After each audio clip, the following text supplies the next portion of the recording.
Dans cette vidéo, j'aimerais te parler de moi un peu plus personnellement. Parce que derrière cette formation, il y a une histoire et surtout des convictions. Pour être honnête avec toi, j'ai grandi dans une famille où je n'ai manqué de rien. Nous n'étions pas riches, mais nous avions la chance de pouvoir partir en vacances chaque été, voir ma famille en Espagne. J'ai pu avoir, on va dire, une enfance normale par rapport à mon entourage, par rapport à mes amis, mes amies. J'ai pu faire du football, j'ai pu faire du hockey, j'ai pu jouer aux jeux vidéo. Enfin, j'avais la chance justement de pouvoir choisir quoi faire de mes loisirs. J'irai pas jusqu'à dire que j'ai pu faire du golf ou quoi que ce soit, mais d'avoir une enfance, on va dire, normale par rapport à mon entourage. Après, je suis conscient, avec le recul, que cette stabilité financière a eu un impact immense. Pas parce que nous avions beaucoup, mais parce qu'il y avait une forme de sécurité. Et quand on grandit avec cette sécurité, on ne réalise pas toujours sa valeur, jusqu'au moment où l'on comprend que tout le monde ne l'a pas. Pour prendre l'exemple tout simple, j'ai eu la chance d'avoir un papa, une maman, des parents qui m'aimaient, qui étaient là pour moi au quotidien. À 15 ans, j'ai commencé un apprentissage de polymécanicien. Mon premier salaire, je me souviens encore, à l'époque, était de 575 francs par mois. 575 si jamais il y a des personnes qui ne parlent pas de manière suisse.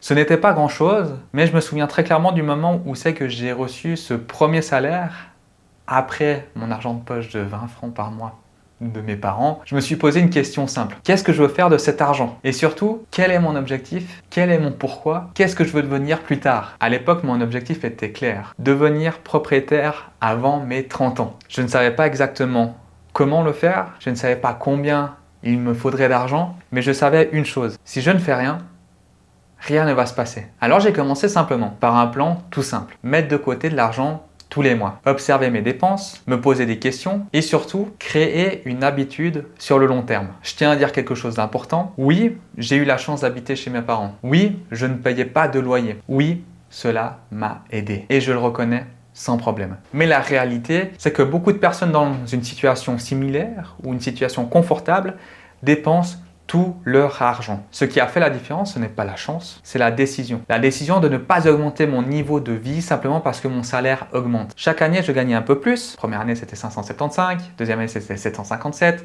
Ensuite, c'était environ 900. Après, c'était 1100. Après, je suis passé à 4000, à 4005, 5000, etc.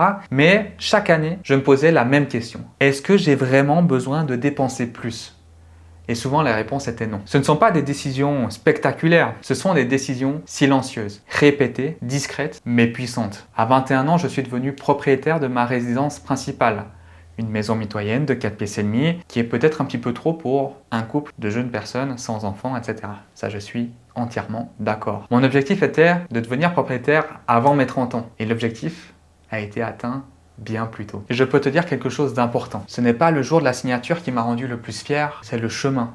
C'est la discipline invisible des années précédentes. Aujourd'hui, mes objectifs ont évolué. Je vise maintenant une maison individuelle avant mes 30 ans, puis des appartements de rendement. Mais la méthode reste exactement la même. Avoir une clarté sur mes objectifs, avoir un pourquoi, et par la suite faire une planification et mettre en place des habitudes au quotidien. Cela fait maintenant plus de 3 ans que je suis devenu planificateur financier. Et dans l'accompagnement de mes clients, je vois une chose revenir sans cesse. Le problème n'est pas un manque d'intelligence, le problème n'est pas un manque de capacité financière, le problème n'est pas un manque de revenus, mais c'est un manque de structure et parfois le manque de confiance. L'argent ne devrait pas être un tabou. Ce n'est ni honteux d'en parler, ni honteux de vouloir mieux gérer, ni honteux de vouloir progresser, c'est une responsabilité et une opportunité. Si je partage tout cela avec toi, ce n'est pas pour te montrer mon résultat. C'est pour te montrer qu'un objectif devient atteignable le jour où il cesse d'être une pensée et devient une habitude. J'espère sincèrement que cette formation te rapprochera de tes propres objectifs. Et si un jour tu ressens le besoin d'aller plus loin, d'avoir un cadre plus personnalisé ou un accompagnement sur le long terme, ce sera un réel plaisir pour moi de marcher à tes côtés. Mais pour l'instant, concentrons-nous sur cette formation. Dans la prochaine vidéo, je vais t'expliquer comment utiliser cette formation, comment utiliser les différents modules à ta disposition pour en tirer un maximum de valeur. Allez,